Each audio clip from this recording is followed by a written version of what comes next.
примерно каждый день или каждую неделю к нам приходят инвесторы, которые задают этот вопрос. А что происходит? А как политическая ситуация влияет на рынок недвижимости, на цены, на поведение застройщиков, на темпы строительства, на те или иные какие-то вот движения, которые конкретно связаны с сохранностью инвестиций конкретного человека. Я не знаю, какой выбрать tone of voice в этой беседе, потому что тема очень сенситивная, такая сложная. Хочется сделать все по-журналистски, привести сухие факты строгие, а уже выводы, чтобы зрители сделали самостоятельно. Давайте все-таки разберемся, что происходит сегодня в Грузии в связи с тем, что вот буквально на днях отгремели парламентские выборы. В результате выборов действующая партия «Грузинская мечта» набрала практически 54% голосов, чем обеспечила себе большинство в парламенте. При этом понятно, что действующий президент и часть активной молодежи, часть гражданского общества, населения волнуются за то, что состоявшиеся выборы отдаляют страну от курса в Евросоюз и от демократических свобод. Ну и, конечно же, мы это видели в дни выборов, и несколько дней после шли активные митинги.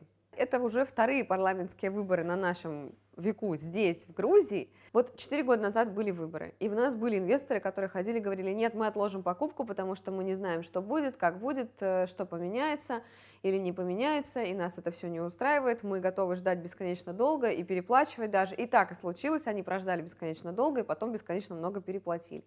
На сегодняшний день эти люди, многие из них приходят и говорят: ах, вот надо было не слушать никого тогда, как-то вот прислушаться к вам и, в общем-то, вкладываться, и сейчас были бы в выигрыше. Сегодня такая же ситуация, у нас есть инвесторы, которые волнуются, которые спрашивают. Я могу сказать, что на текущий момент, вот что до выборов, что во время, что после них, строительный процесс продолжается, продажа недвижимости продолжается, фундаментально ничего не меняется с точки зрения цены. Цены зафиксированы на сегодняшний день. Какие-то застройщики уже планируют повышение цен с Нового года, либо до Нового года. Так что, в принципе, рынок недвижимости живет какой-то своей жизнью, и все идет своим чередом. Почему так происходит? Потому что во многом рынок недвижимости Грузии завязан все-таки на туризме, на туристической привлекательности страны, а не на ее политической повестке, на ее внутренних каких-то решениях, да, и внутренних движениях.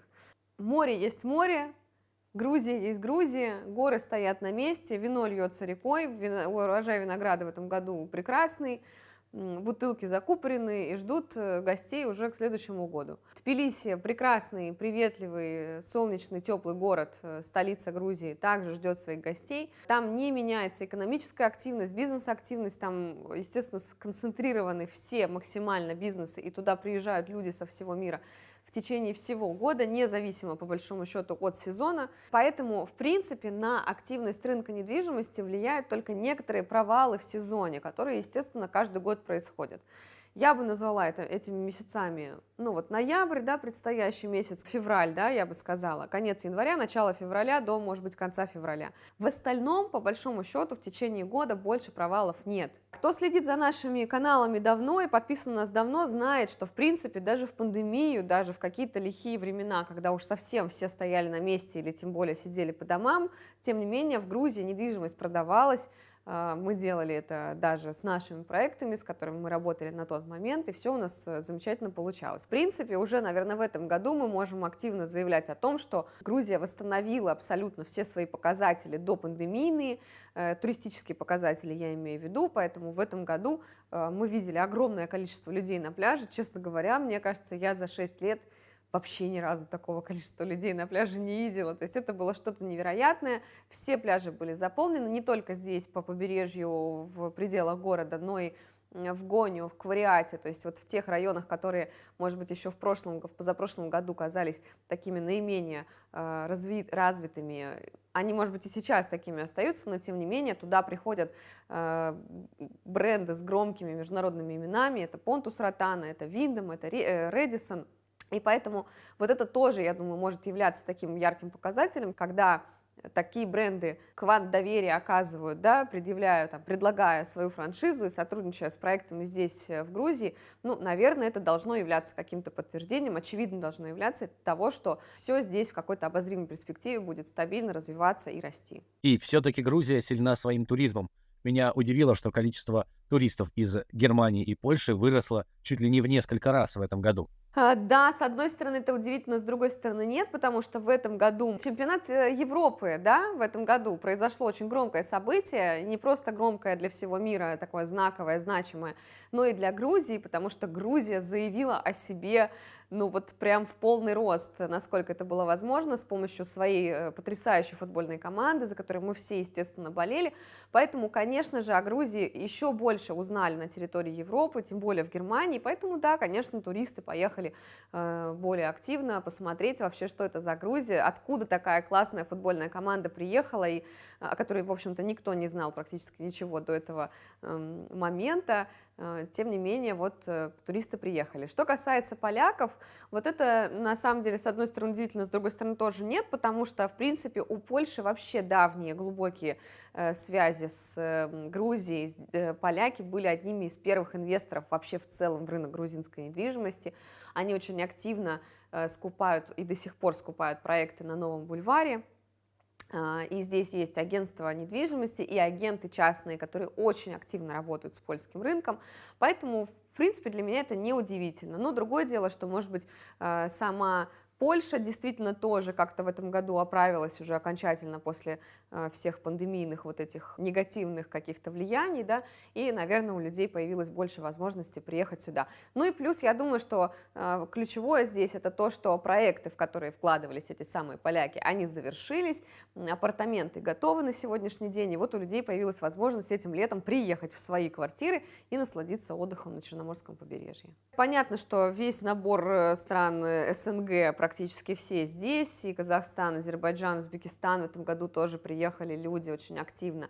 Я в этом году сама лично очень удивлена появлением довольно заметного количества испанских туристов на улицах Батуми, это мне очень бросилось в глаза. Понятно, что традиционно сюда приезжают турки, традиционно сюда приезжают выходцы из Израиля, из стран арабского бассейна в том числе. Ну, понятно, что их в большей степени привлекает история про инвестиции и про казино, да, это свободная игровая зона, здесь можно приехать, получить потрясающее какое-то, видимо, наслаждение, удовольствие, неведомое мне игрой в этих заведениях, и улететь обратно. Ну и плюс климат, конечно же, привлекает в том числе, потому что понятно, что в арабском бассейне очень жарко, особенно летом, а здесь, ну, просто какое-то райское местечко для всех. В этом году также приехали китайцы, и это тоже заметно, и это связано в том числе с определенной интеграцией, в том числе экономических отношений, укреплением экономических отношений с этой страной. Год назад Батумский летний фестиваль финансировался в том числе китайскими компаниями. То есть это традиционное мероприятие батумское, здесь местное, но в прошлом году его генеральным спонсором действительно выступила китайская компания, и поэтому все было украшено, кроме всего прочего, китайскими фонариками, было очень много китайской культуры, какой-то вот, было очень интересно, действительно. А большие инфраструктурные объекты, которые двигают и туризм, и инвестиции, они продолжают реализовываться? Есть ли какие-то новые проекты и что было уже сделано? На самом деле это тоже важная история, знаковая, значимая, потому что, на мой взгляд, в ситуации, если какая-то обстановка в стране нестабильная, непонятная, да, не бог весть что происходит, то и такого рода инвестиции в инфраструктуру заливаться просто не будут. То, что происходит здесь с точки зрения строительства инфраструктуры, поражает вообще воображение. Мы 6 лет живем в Грузии, мы наблюдали строительство вот этой самой главной большой магистрали, которая соединит между собой Турцию и Азербайджан, которую, ну, в принципе, называют частью, в том числе, шелкового пути, да, так называемая история вот эта. Это потрясающе, это невероятные масштабы, это просто десятки, сотни километров дорожного полотна, сложнейшего дорожного полотна, проходящего через горы, это мостовые конструкции, это совершенно потрясающая вещь, проект, который был здесь реализован. Он практически уже на своей завершающей стадии, какие-то финальные отрезки этого пути сейчас в текущем моменте достраиваются, и в принципе мы к концу этого года, как и было запланировано, ожидаем полного открытия этой дороги. Кроме того, в этом году открылся отрезок, который разгружает. Вот помните, мы часто, если вы смотрите внимательно наши видео, то мы в своих рассказах о проектах в Мохинджауре часто упоминали о том, что вот построят объездную дорогу, и весь грузовой трафик уйдет как раз-таки в сторону гор, а здесь останется приморская свободная тихая дорога со всеми вытекающими отсюда бонусами и бенефитами. Так вот, этот момент настал, друзья мои, эта дорога действительно открылась, все, кто мог и не мог, прокатились по ней, ощутили качество дорожного полотна и вообще получили максимум удовольствия. Теперь дорога транзитом в сторону Хилвачаури, в сторону Гонио занимает минимальное количество времени, не нужно ехать через город, ну а, соответственно, тем счастливчикам, кому нужно ехать в Мохинджауре или же в Батуми, тоже дорога теперь очень приятная, комфортная и занимает исторические 10 минут. Самое большое удовольствие, что действительно стало тихо. Все фуры уехали вот как раз на объездную. Я слышал даже про строительство новых аэропортов в Тель-Авиве и В Батуми. Тель-Авиве, да, смотри, аэропорт в Тель-Авиве действительно тоже, значит, для чего он нужен? Для того, чтобы в Кахетию упростить путешествие из Тбилиси или из Батуми, да, для того, чтобы можно было там буквально за полчаса. Так же, как сейчас есть возможность летать из Батуми или из Тбилиси вместе, да, и это тоже дорога занимает там буквально несколько десятков минут, вот такая же история будет у нас с Телавским аэропортом. Что касается здесь нашего Батумского аэропорта, да, разговоры о его переносе тоже идут, потому что по большому счету побережье, ну, понятно, что есть еще куда развиваться в сторону Анаклии, но у нас и здесь очень интересная история на наших глазах разворачивается, потому что Гонио и Квариати обретает совершенно вот этот свой новый какой-то облик, и в этом году никто не ожидал, те, кто там сейчас строится или живет, все выражают удивление о том, сколько людей приехало в этом году в Гонио. Я надеюсь, что в следующем году будет еще больше, а это означает, что, в принципе, вот этот кусок между Батуми и Гонио, ну, фактически это следующая очередь для развития вот этой части побережья, и я надеюсь, что так оно и будет. Ну и плюс, друзья, у нас еще, не забываем, строится искусственный остров, над которым все кто-то скептично смеялся, хихикал, кто-то вообще выражал свое негодование по этому поводу или недоумение, да, но тем не менее остров строится, и как оно будет, конечно, мы тоже увидим только в будущем, когда первые дома там будут возведены, отремонтированы и примут своих первых жильцов, владельцев или гостей, вот, но тем не менее мы этот процесс наблюдаем, и это тоже такая серьезная большая инфраструктурная работа, которая, конечно же, по плану застройщиков и идеологов этого проекта привлечет в том числе грандиозные инвестиции в этот регион. К слову, еще про большие стройки. В этом году активизировалась, вот помнишь, участок, который огорожен был долгое время на площади Эры возле Алии Нино. Некоторое количество лет назад там даже митинги шли по тому поводу, что там должны возникнуть несколько высотных зданий. И вроде как местное население тоже выражало по этому поводу недовольство, и мне оно понятно почему, потому что хотелось сохранить и вот этот первозданный облик, да, и вот эту открыточную вот эту вот конфигурацию, да, как мы привыкли, колесо обозрения, вот эти знаковые здания, которые там стоят, но тем не менее в этом году, вот сейчас, в текущем этапе очень активно началась тоже работа по этому проекту, так что я думаю, что до старта продаж уже какие-то считанные недели остались. Вокруг как раз вот этой стройки возникнет новый парк с каким-то новым благоустройством. И в целом, я думаю, что это очень даже неплохая идея. Да простят меня все те, кто выступал против этой стройки, но вот сама по себе эта площадь, очевидно, обретет какой-то новый порядок, новый облик. И я думаю, что это по опыту Дубая, мне кажется, что это может какая-то возникнуть новая жизнь у этой площади. А если говорить о привлекательности Грузии с точки зрения инвестиций в недвижимость, вот эти проценты, 10-12% годовых дохода, это все еще работает, это все еще в силе здесь? Если мы говорим про инвестиции в недвижимость на котловане и рост цены квадратного метра, я думаю, что ну, примерно в тех же показателях мы и останемся. Может быть, они слегка замедлятся в темпе, да, то есть это не будет рост в 10-12% в полгода, да, вот, но в целом там в 1,5-2 года, то я думаю, что вполне мы можем на эти показатели рассчитывать. Если мы говорим о доходности, вот сейчас о доходности от сдачи в аренду, я имею в виду от управления, да, в меня могут полететь камни, но это, возможно, может стать темой отдельного нашего подкаста, отдельного видео, потому что В этом году мы, наверное, впервые, у меня буквально на днях была встреча с компанией, которая занимается привлечением сюда, ну, как выступает как агент между крупными брендами как раз-таки международных отелей, и мы как раз рассуждали на этой встрече о том, что по большому счету все еще до сих пор ни у какого отеля здесь, ни у какого апарт-отеля, я имею в виду, нет такого полноценного опыта, полноценного сезона, в течение которого можно было бы сказать, да, у нас получилось или нет, у нас не получилось. Даже незабвенный наш альянс, да, который, наверное, уже может какими-то показателями похвастаться, тем не менее, наверное, в этом году, пожалуй, они вытягивают какие-то свои наиболее адекватные цифры по сдаче в аренду. Но, опять-таки, это случилось благодаря привлечению еще одного очень крупного, мощного менеджмента международного. Что касается других апарт-отелей, пока вот опять-таки нет, да, опыта управления, нет понимания, поэтому про показатели 10, 12 или 15% я говорить не стану. Мы должны подождать, мы должны дать время этому рынку научиться в это, научиться управлять этим, научиться считать это, научиться вовремя выплачивать, да, дивиденды для того, чтобы все были довольны, научиться вообще калькулировать всю эту историю. Что касается частных квартир, домовладений, там, частных апартаментов в частных руках, все прекрасно сдается, если вы занимаетесь этим сами, либо находитесь в надежных частных руках. Вот так это работает.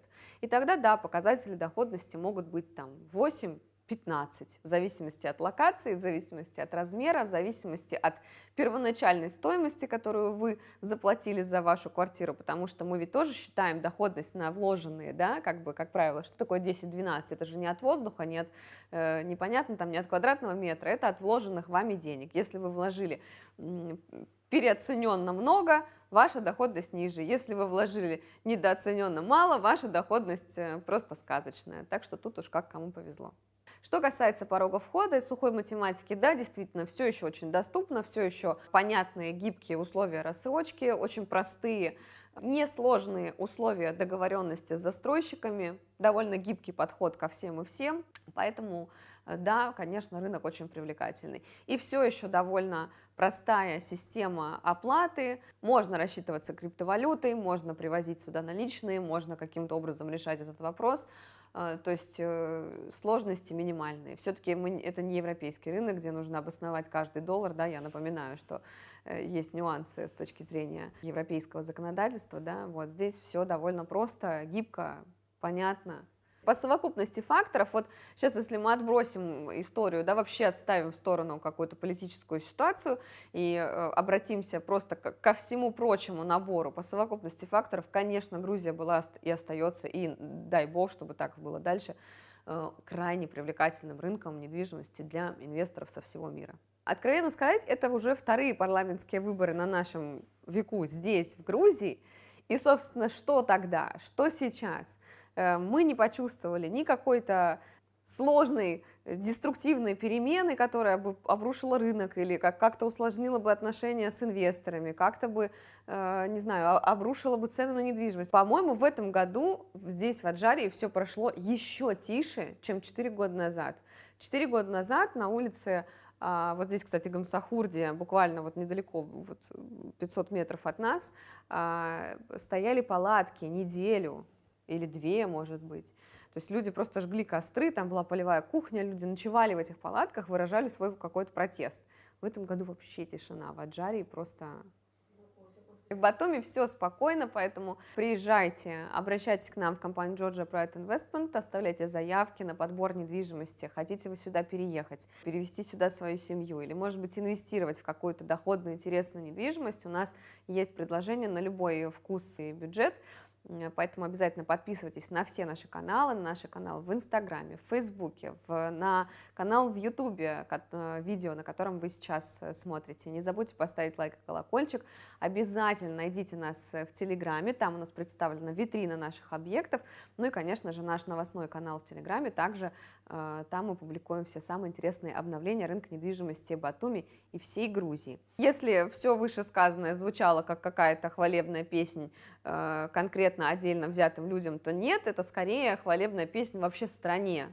вообще Грузии как таковой, потому что я очень эту страну люблю, очень люблю этот народ и искренне всей душой желаю, чтобы здесь действительно царил мир, благополучие, благоденствие, чтобы приезжали гости со всего мира. И да, конечно, вкладывали сюда свои деньги, почему бы и нет, потому что в ответ на это здесь появляются прекрасные проекты, прекрасные инфраструктурные объекты, развивается культура, и Грузия имеет возможности в том числе выходить на международную арену и показывать свой футбол, показывать свое вино, культуру, традиции. Вот за это все я и выступаю. Если вы планируете свои новогодние каникулы, то вот самое время зайти на сайты агрегаторов и посмотреть билеты сюда, к нам в Батуми. Так что до встречи в Грузии!